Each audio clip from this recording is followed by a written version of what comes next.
just like, just having to constantly remind myself as a Black person, as a Black woman, that like, hey, walk upright, not just because, I'm a Black woman, but because it's like, I have just as much as humanity as anyone else, Mm-hmm.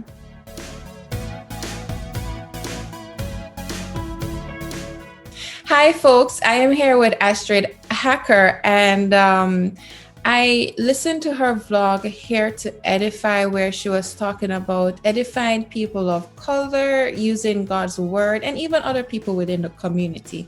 And I just loved her message. I love the heart of what you're doing. And today I wanted us to talk about racism, or the possibility of facing racism when you are traveling. And I think that we can have a good conversation here. And I just wanted to be very transparent. So the first time I approached you, it was to talk about singles who are traveling. And that is fine. It's also important. But after hearing the message that you were willing to share with people, I was like, okay, there's something deeper here. And I would like to go in that direction. So thank you so much for being willing. So let us know more about you. Yes, thank you for having me. As you said, my name is Astrid. I'm from the United States, Virginia to be specific, and I work in production. And as April said, I have a podcast, Here to Edify. And so, yeah. So yes, your podcast, Here to Edify, why did you start it? What was your heart behind, starting this podcast? Yeah, so it actually started off as a video project, and that was actually 6 years ago or so, 5 or so years. And I was actually in grad school. I was in New York City. There were a lot of killings of unarmed Black men. So specifically that summer was Philando Castile. And there were others, but his name right now comes to mind. And I just remember being in New York City. I was interning at a company that was largely, white. There were Black people, but it was just not. We definitely weren't the majority. And so I think I didn't even realize, but going into work, and we're not really talking about something that is so blaringly huge. Yes. I was just like, man, what can I do that kind of shows Black people in a positive light? Like, we are not just, to be talked about when it's in memoriam. And so I did this video piece where I would go find people in the greater New York area, and I would just interview Black people that were doing interesting, different things. So whether that be, this is a guy in fashion design, and he's doing fashion for men. That's interesting. Let's talk about that, and so on and so forth. But that actually ended when I left grad school, and life happens, and I'm moving along, and then I come to the point where I'm like, I'd really like to create a podcast, but I have no idea what I want it to be on. And so after much back and forth and deliberation, I had a friend that was like, why don't you just do Here to Edify? Like, why don't you just bring that back in a podcast setting? And I was like, that's genius. So yes, I did that. But I wanted this time around to still focus on people of color. So large majority of the people I talk to are Black, but I want to talk to people of color.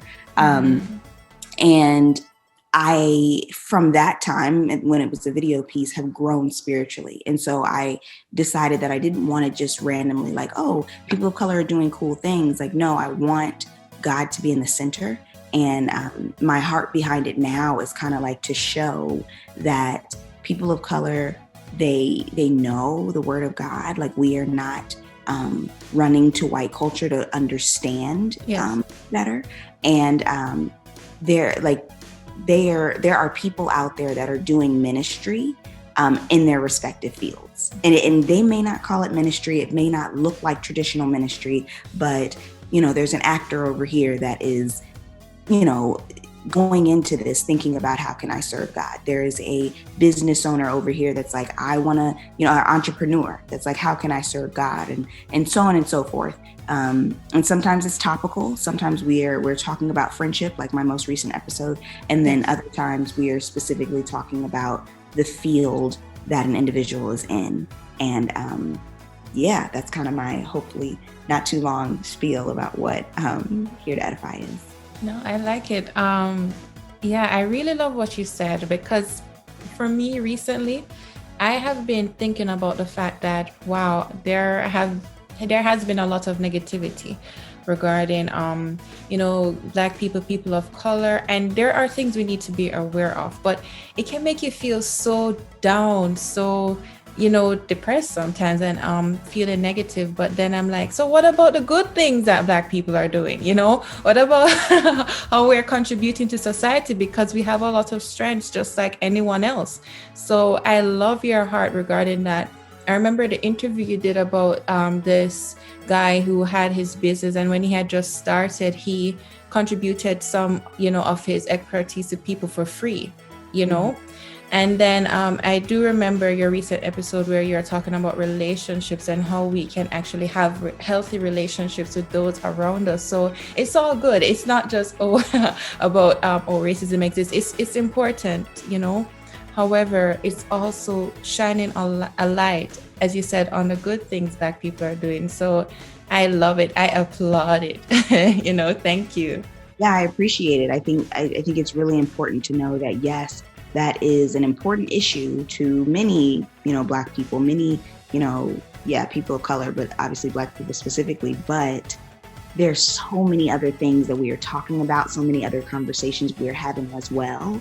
And that ends up being a piece of a large piece of the conversations we're having, because they affect us. But we're also out here, living life, waking up, enjoying family, laughing, joking. We're not 24/7 activists, and so I think showing the humanity that historically has been stripped away is something that I enjoy being able to hopefully just give a piece of that to the world. Yeah, so good. And you also mentioned that you love traveling, right?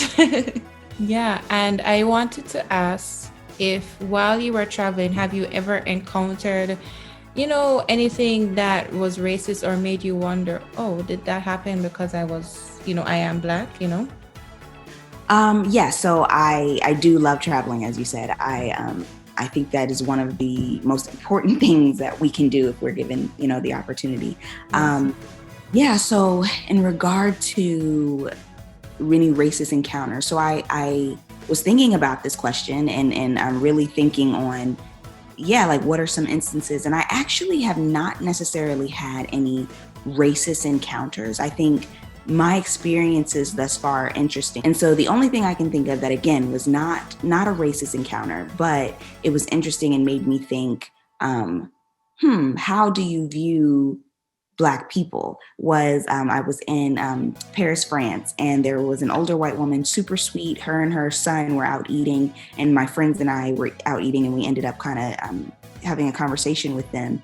And there was a moment where she was just like, because I can't remember the whole context of the conversation, but she was like, because you all are strong Black women.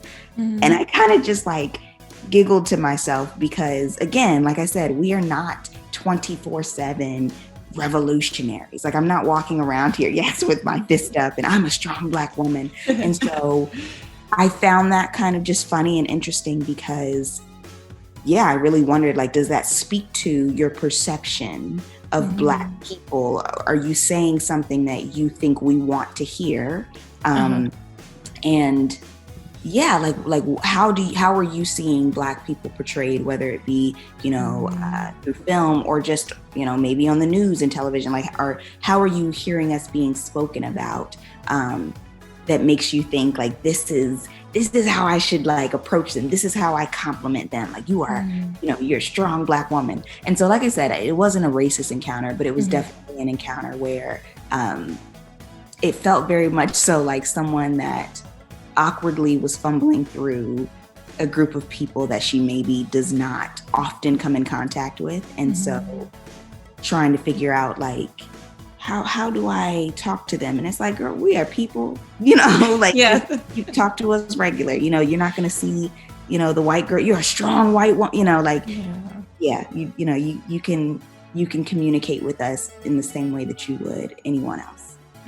Yeah. And now that you mentioned it, listen, people, please go listen to her podcast because it has so much fire. But I do remember the episode you did with your mom about, the burden of strength that's given to Black women. And it hit me because I'm like, yeah, that's what a lot of people expect from us, even our Black brothers, and we love them. But, they do expect that a lot from us. And sometimes we're like, we want to be comforted as well. We want to be held. We want you to think of us as feminine women who would need your strength in some other ways. If we're talking about men or even just with other women, we're like you, but we may have different cultural norms or expectations, but we're not like going around, as you said, being activists all the time, or you can't come to me a certain way. I'm a person, a human being, and try to get to know me as myself, Yeah, no, completely. And then I often think too that that's kind of like a backhanded compliment, whether it is intended or not, because I think like strength, right? We look at like strength is good, but as Black women, that strength has come out of necessity as opposed to just like I'm doing, like it has come out of, well, you had to be strong, you didn't have that nuclear family because it was stripped apart, and so therefore it's like, oh, well, Black women are having to step up and be mom and dad. Black women are having to step up and be breadwinners because, again, we look at like the mass incarceration of Black and brown people and men specifically. And so I think that it strips away specifically what you said, the fact that we do want to be loved. Like we are gentle and emotional and all the things that are maybe more easily attached to other women. Like we are too. I'm not gonna lie, like sometimes culturally I do think we have an air about us, but my desire would be for us to be able to confidently walk in that while also being perceived as just women. Like we are just women. Yes, maybe I stand with my back a little straighter, and maybe I'd be quicker to, say something back to you and not just let it fly. But that should not strip away my femininity or have you attaching some superhuman strength to me that I'm trying to live up to that is not realistic, for anything. Yeah, right. And the history in the United States is similar to the Caribbean in a way, in that the nuclear family was stripped away. Women had to step up. They had to do things that it would have been easier if they had both the mom and the dad. And you can even see effects in our society today, right? So a lot of the women still, we are told, you have a career, you get your life together, don't rely on a man. And yes, it's good, but it's like it's to the extreme where we're not allowed to be soft. I don't want this to seem as if, we're forced or pressured to be something we're not. But the perception can affect us where maybe someone wouldn't reach out to us as much to be like, hey, how are you doing? Where it can actually hurt us and it can put a big pressure on us, which is unhealthy. Yes. And like you said, it's not forced. It's more so ingrained. It's more so you see it. I've never had my mom say, be strong, but I've seen a standard set. Yeah. And so it's like, oh, this is my standard. And then, but then you get out into the world and you learn a little bit more and you're like, oh, this is deep. This isn't just like she took care of business. This is kind of historically and, passed down to her and so on and so forth. And so, like you said, it's not forced. It's more so the effects of history, like they're alive and well today. It's, it is not just that happened back then and therefore, similar to what you're saying, these are things that the history effects are present.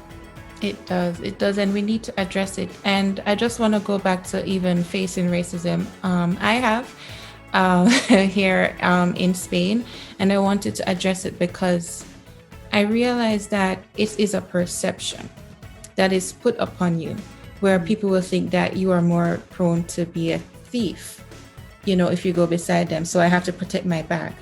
Or, I have to put my hand in my pocket if you come close by me and I'm walking on the street, the same street as you.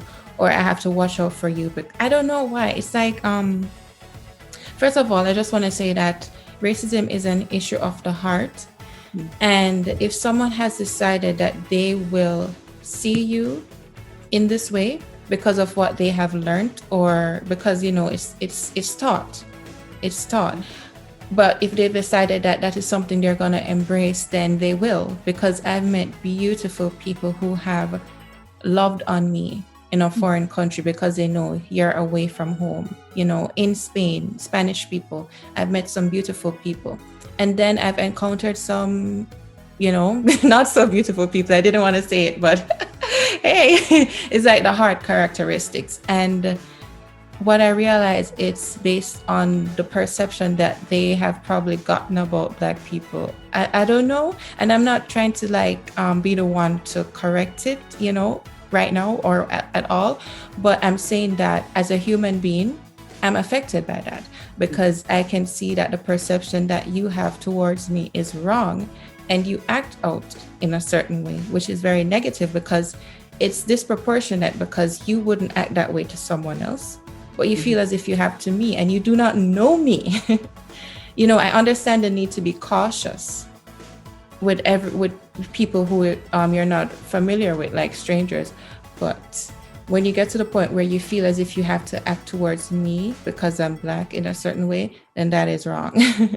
Yeah, unfortunately, that has been the perception that has been pumped all over the world.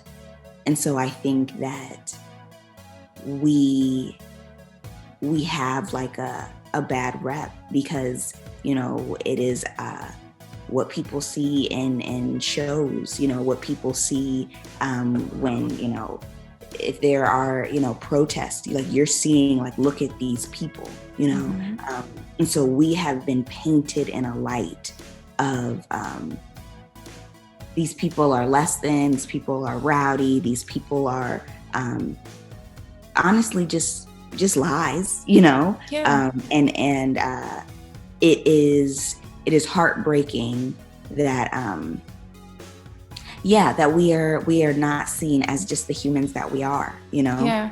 And I think that's one of the beautiful things about traveling, but also like being around different cultures, even for myself, because sometimes you take that on and you internalize it, is to see that there are crappy people in every nationality, in every ethnic group, and then there are beautiful people in every ethnic group. There are super smart people in every ethnic group, and then there are people that are like, I don't care, and so just like just having to constantly remind myself as a Black person, as a Black woman, that like, hey, walk upright, not just because, I'm a Black woman, but because it's like I have just as much as humanity as anyone else, Mm-hmm.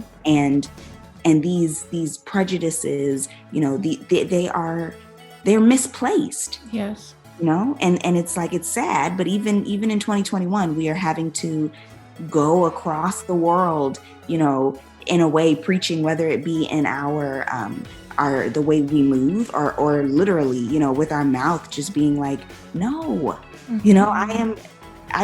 I am just like you. You know what I'm saying? There's a author, Zora Neale Hurston. She had like penned a short letter, and one of the things that she said was, Black people are no better or no worse, than anyone else. Oh, yes. And that has like stuck with me ever since, like learning that back in college. Is just like, yeah, we are both no better, but we are no worse. We are no worse, but we are no better. Like we're people. And it is unfortunate that this perception has gone out. And like you said, people have decided in their heart to take it on. Mm-hmm. And I think honestly, they don't realize that doesn't just affect me, that affects you, because you've allowed this, disease really, this lie to come in and permeate how you interact with certain individuals. Right. Yeah. And I love that quote. I remember when I was just coming to Spain, this lovely Nigerian mom, she said something to me that has stuck with me all throughout my time being here, and I believe it will for my whole life. She said that you're not inferior to anyone else, and no one is inferior to you. She said that to me, and that oh my gosh, I can't even describe how much that just uplifted me, because I'm like, she sees and she knows that you may encounter people who think a certain way, more than likely because you're different, you look different. But just remember, you're not inferior to them and they're not inferior to you. That way of thinking, I think, is like super revolutionary, I wish more of us had that being pushed into us, to everyone, not just Black people, but everyone, One thing I do, I'm annoyed with is because I am teaching kids right now and they are beautiful. They have this curiosity where they're just like, okay, you look different and I want to know more about you. But I am concerned about the parents, that could possibly be teaching them, to think this way. So even though I'm there, it's because I know that this has been like for centuries. That woman that hid her bag or put her hand on her bag, it was taught to her by someone else and she decided to accept it. So what could she be teaching her kids and grandkids?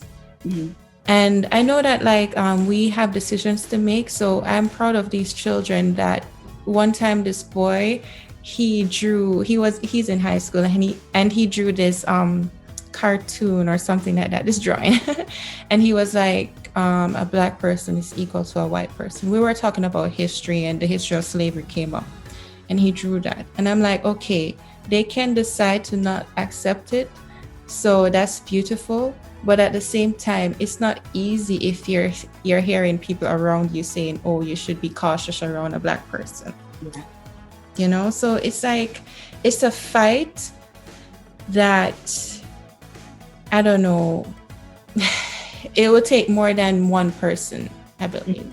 So how do you think that a Black person, especially a single person, can protect themselves while traveling, like a single Black woman? Yeah, so for me, I've always found it important the way one carries themselves. Like whether you're in a new country or you're in a new city, because I spent time living in New York City, as I mentioned before. And I think it is very important to walk like you know where you're going. As a woman, we know that it's not always the safest place for us out there. And so I think that putting off this air that like, I know where I'm going, I know what I'm doing, I think is always helpful because, just common sense, right? Like it's easier to look like prey when you look like you don't know where you're going, what you're doing. But if I'm in a space where I can give off the perception that I am a local, and so when I think of things like, okay, Paris is a very metropolitan city, so if I don't open my mouth, you don't know if I am a local or if I'm not. I spent 2.5 months in Uganda about 5 years ago, and there, which was an amazing experience, I again look like a local. I'm a brown skinned girl. If I don't open my mouth, then they may be able to. It's this. I could potentially blend in if I carry myself a certain way. So as a woman traveling, I think some of the basic things is like letting someone know, obviously, where you are, but knowing I always would plan ahead where I'm going. Where am I going? Whether I'm, getting on Google Maps or something. This is my itinerary. So you know what you plan to do. But then also, I'm not walking with my head buried in the sand or my head buried in my phone or But I still have it. I glance down. All right, this is where I'm going. But I'm really walking with an air of like, I'm not scared. I'm not nervous. And if I am, I'm not going to give that perception off. And I think sometimes that does more than what we think it does, to just like look like you know where you're going. And I had a professor back in college talk about like the art of performance, like you carry yourself a certain way and everyone else, they don't know. Yeah. They weren't there when you became this character. And so for me, that's just huge. It's like really planning, just the planning process of knowing what you're doing.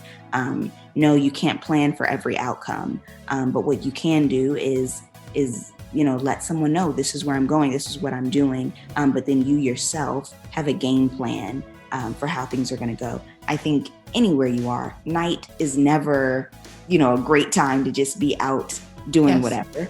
So hopefully that is something that women aren't out here just readily doing, specifically, when you're in another country. But I think that, we can be smart and enjoy traveling as much as the man that goes and doesn't even think twice, So true. Yes, I agree. Definitely know where, well, at least have the perception or no, not the perception, the performance. Yeah. Yeah. Where you are the air to yourself, where you're just confident in where you're going or what you're doing. And I will add to it as well, just as you said, let someone know what you're doing. I would say that shows how important community is. And yeah, I've talked about it a lot on this channel, especially with other people I've interviewed. Like having the community is important. And if you're going somewhere new, having a community back home and trying your best to connect with a community in the place you're going to. Yeah, no, I would 100% agree. I think, again, one of the beauties of traveling more or being connected with more people, sometimes they're in different countries, and so it's like, oh, if I go here, you're here, and so there are things that you can tell me that, my friend that's never been here can't, and so I think community is so, so important. I would 100% agree with what you're saying, is connecting with people in the place that you're going, but then also, like you said, back at home, or even bringing that community with you, so I think traveling with people is always, great to do. And it doesn't have to be, it's a whole tribe of us, it can be, all right, 2 of us are going to do this. But one thing I would say in regard to that is something I've learned is to be really intentional about the type of person you're traveling with.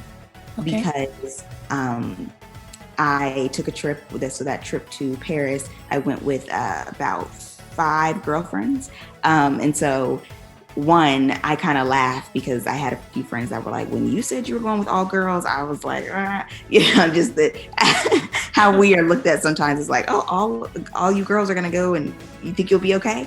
But essentially, there were some that were like, we don't want to get up early. So how do people view vacations? Some people are like, I view this as I want to relax. Whereas I realized I'm like, no, I'm going to go home and I'll relax when I get back at home. And so I think that, yes, bringing that community is important, but being perceptive about who am I going to mesh well with in the way that I want to travel. And yeah, I don't think there's like, that is, it's okay to be like, I love this friend, but we travel differently. And so maybe we wouldn't be the best to go on a trip together, or we get someone that's like myself and then maybe, her and someone else that's like her. And so at the very least, if we break up, I have someone that is like, yeah, no, let's get up early, let's go. But if you all maybe want to get up later and we meet up late, just kind of personality is important, is what I'm getting at as well. When you're, traveling with your community also. Wow, I've never thought of that, like thinking about the personality of the people. Wow, that's insightful. Yeah, I learned the hard way that like, yes, we had a few bumps in the road, but I love those girls to death. We are still very close, and it was a learning experience. It was like, oh, this is how because when you just travel kind of by yourself or with family or when you travel and it's not like a friend group, you're not thinking about these things. Mm-hmm. You're like, oh, people travel like I do, right? Like they go and this is how they feel about it. And then you go with them and you're like, oh no, that's not true. Like people really do view vacations and traveling very different. Some people like myself, I like to go to the places where the regular people live. Some people want to go to the super touristy places. And so it's like, oh, these things are important to know so that we can all enjoy our time in a place and feel like we really got out what we came to get out of it.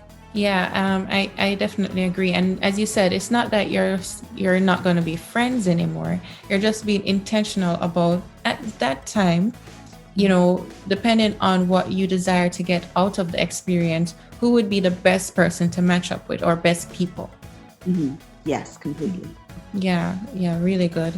And how do you still make the most of, your travel opportunities and thrive while being aware? Yeah, I think that that I feel like would just be just the mindset. So like making the most of the trip. What do you want to get out? What do you plan to get out of traveling when you go? So I'm a huge foodie. So I'm like, I want to find all the spots with all the good food, but as I said earlier, I'm also like, what do the everyday people do, in their regular routine? I don't need to see, where everyone from all over is cramped up in this space to see, we'll say the Eiffel Tower, and I'm like, that's great. We saw it, but what is the average person doing? And I think that for me has come out of my very first trip abroad. That's what I did. I spent it in Uganda with the locals. Like we were just living like locals. We were not in the major city. And so I think getting the most out of a trip or a vacation is knowing what feeds me, what fuels me, what am I going to be able to take back? And whether that is physically taking something back or just I'm taking back a story, I'm taking back a memory. Mm-hmm. These are things that are important to me, to eat well, to experience things that are unique to this culture, unique to this place. Having someone maybe show me what the average person that is from out of town or out of the country isn't really thinking about or asking about, so having those unique experiences, for me, those are what make a trip that I'm like, this was good. This was a good trip. I got to experience those things that feed me, and that's going to be different for everyone. Mm-hmm. Yeah. And it, be aware of yourself. And, I've also found that, living abroad long term will actually show you more about what it is that feeds you too. So you may have an idea before you go, but if it is that you'd like to live long term abroad, then that can also show you different things about yourself as a person too. Especially outside of your comfort zone. It's really good. Yeah, I want to go into another area of dating, right? So you did an episode as well where you were talking about, I don't remember the title, but it was about someone who shared a blog about a church auntie who wanted to matchmake her son, but she specifically said she didn't want the person to be black or brown.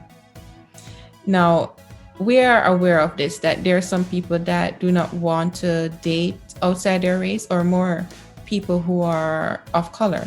So how do you encourage people who, would like to date, but they're wondering, okay, will this person want to date outside of their race? Will their person want to date me with my skin tone? Yeah. So, this question, I was like, oh man, because so basically it's a question that will cause me to be vulnerable, because I've been thinking about this for a while. And as someone that is very much aware of being a Black woman and that sometimes not being the first pick, whether it be for a Black man or men of other ethnicities. Right. I think I am still working through that. I think the advice that I would give is to, so honestly, this question I feel like would be speaking to myself, is to not focus too much on that. Because I think when we focus too much on it, whether it be consciously or subconsciously, it strips away our worth. Because it's like, oh man, if he likes me or doesn't like me, I'm attaching a piece of me to this person's perception of me, as opposed to going about my life and being all that I am, and trusting and believing and hoping that the person that comes into my life, whatever they look like, they're coming in and they have gotten the whole of me. You know, they're not getting this piece of me that's like, oh shoot, guys may not like me because I'm Black, and so therefore I need to change. Like, no, let me be the whole of who I am, and trusting that whoever comes in, they're attracted to that, the whole of who I am, not, this perceived reality because I'm trying to fit a mold. And so I think that it's hard. It is hard sometimes when you're aware that, like, I really may not be the first choice for a good chunk of guys. But I think my advice would just be to confidently just walk in who you are. But then also, as a believer, I have to trust that my father in heaven, like, knows the desires of my heart. Like, and so, he says, when you ask for bread, I'm not going to give you a stone. And so if I'm asking for relationship, if I'm asking for love in that way, I have to rest in the fact that, like, you hear me, you know my heart, you know my desire, and you're not just like, I don't have time, or no, I'm not going to give her that just because she wants it. Like, no, that is not who he is. So I think that for the believer, that can also be a space to grow one's trust. And, like, do I really believe that the Lord wants best for me? Wow. That he wants to give me good. And so for me, it's a constant reminding, like, hey, like, let me have this struggle take me back to God, and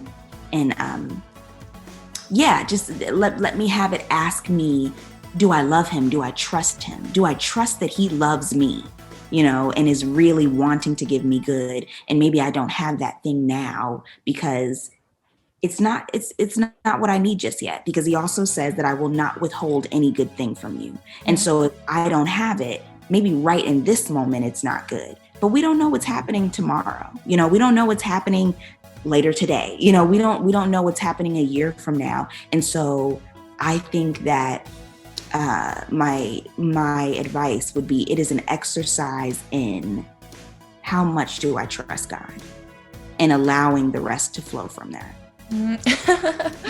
Wow. Yeah. Having that grounding, that foundation, it's so important. Yeah, as you said, thank you so much for being vulnerable, by the way. It is true. It is something that a lot of Black women face, including myself. And it's even sad because it's with our Black brothers too. Like, sometimes they're not their first choice either, which is infuriating. But anyways, what you said about going back to trusting God, that he has what's best for you.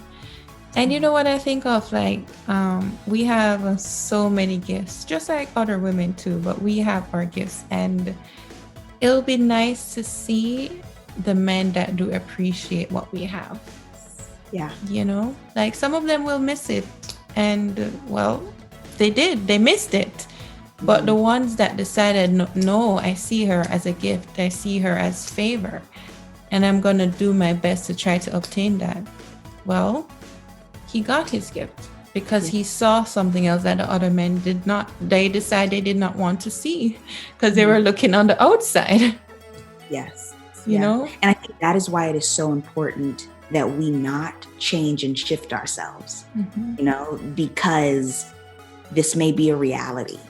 Don't stop being who you are, you know, because it's like you can't be that man's favor if you're over here, okay, let me be quieter, or let me dress this way, or, you know, let me make sure my hair looks this way. You know, like if you are falsely changing who you are, then you can't be all that you are to be to the person that the Lord is like, here, I have this person for you, you know? And so I think it is very important to not equate your worth to someone else's, to whether or not someone else values all that you have, you know? And so again, that goes back to like, my identity is in Christ. The Lord, he loves me. And so therefore I will stand firm in that, and I'll wait for the person to come. You don't want to wait for the person who is like, all right, well, I don't know, like you don't want it to be someone who has that thought, but they're like, okay, I'll stick with it. Do you understand what I'm saying? Like they did not see the word in the first instance. No, you wanna wait on God to bring the person who appreciates it. Yeah, no, yeah. Completely. So you said you have a background in production? Yes, I do. Oh wow! So what's that like? And I'm sure it helps you with your podcast too. Yes, so I have a degree in multimedia journalism, so that has given me skills in audio production, but also video production. And production is a word that is like a bag full of things, you know, it can be so many things.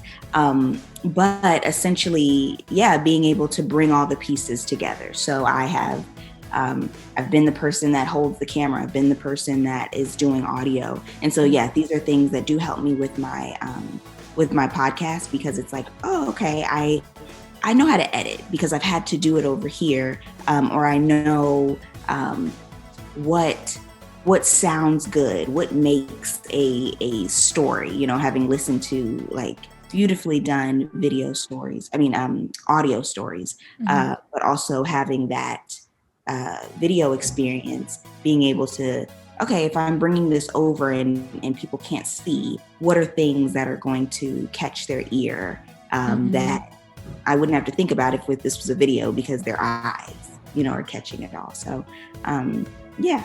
That's really good. It's true. Like the audio will be different from the video. And I will say that even your voice itself is lovely. So, yeah, it's really good. So what book would you recommend that you think everyone should read? I would say Trevor Noah's book, Born a Crime. He he's a man, but he's surrounded by these just beautiful, I guess, going back to strong, because I do think there is a beauty in that. Women that they took stances in his life, like they took stances of he's of mixed race, and for his mom to just like, I love my son, and I'm taking my son, and just choices that she has made, throughout his life, things that she has gone through, but then also just the book as a whole. I love being able to read books where I can cry, I can laugh, I can be sad, I can be super happy, and that book definitely ran the whole gamut of emotions. And I think it's just like, it's just a good read. And so that's always usually my go-to is Trevor Noah's book, Born a Crime. Wow, that's interesting. So is it a narration of his life? Yes, so it Okay. is. And so you get a little bit of the history of apartheid in South Africa because that is what he grew up. Ah, Um, mm, and I also, I should say, like, I love history as well. mhm. So you're getting a piece of that, but then also he just has some like wild stories that he's, gone through with his mom. But Mhm. he's also an amazing storyteller, because people can have amazing experiences, but not be able to relay those. Yeah. But he's an amazing storyteller. And like I said, it has all the emotions wrapped up in that book. And so I love it. Yeah. No, I know what you mean. Like it draws you in because it just feels so human. So you're like, you feel everything with him. That's so good. I Mhm. think I'd like to read that book actually. What advice would you give specifically to any Black or person of color traveling abroad, out of state or province? Well, first I would say do it, you know, like Uh, like travel. yeah. I think that traveling opens your eyes to so much. Hmm. It takes you out of your bubble, you know. It Yes. takes you out of like, oh, this is what I'm used to. These are all the people I see. This is what they do. But then you realize there's a girl that grew up, you know, you know 1,000 miles away from me and had completely different experiences. Hmm. There's a little girl that grew up in a whole nother country that had Hmm. different experiences than I did, and we just happened to be born in different places. Like that's the only difference. And so yeah, I think I would just say do it. I think I initially viewed travel as like, oh, it's too expensive, I can't do it.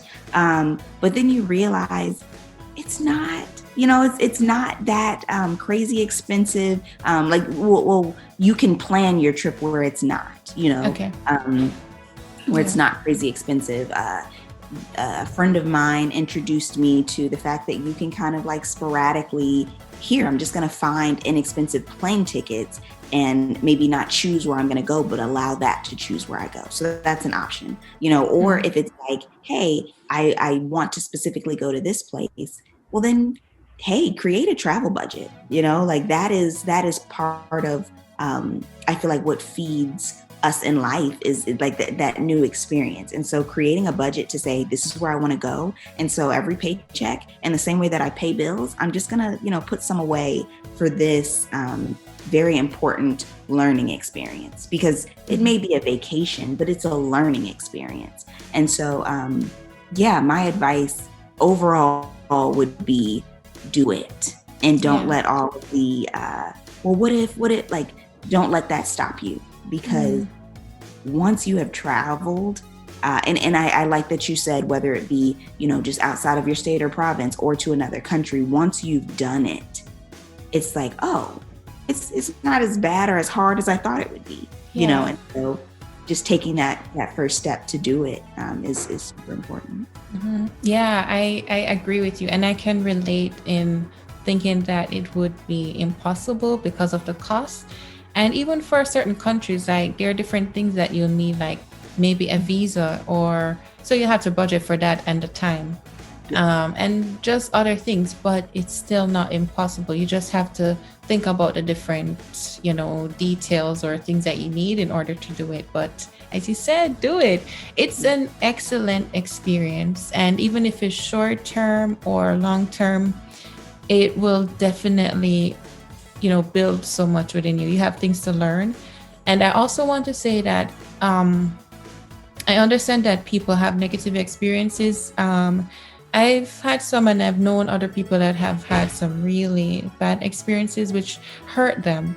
But I will say that it's unfortunate, but don't let that discourage you from thinking that it can't be better in the future, or it's just because some people decided to act a certain way.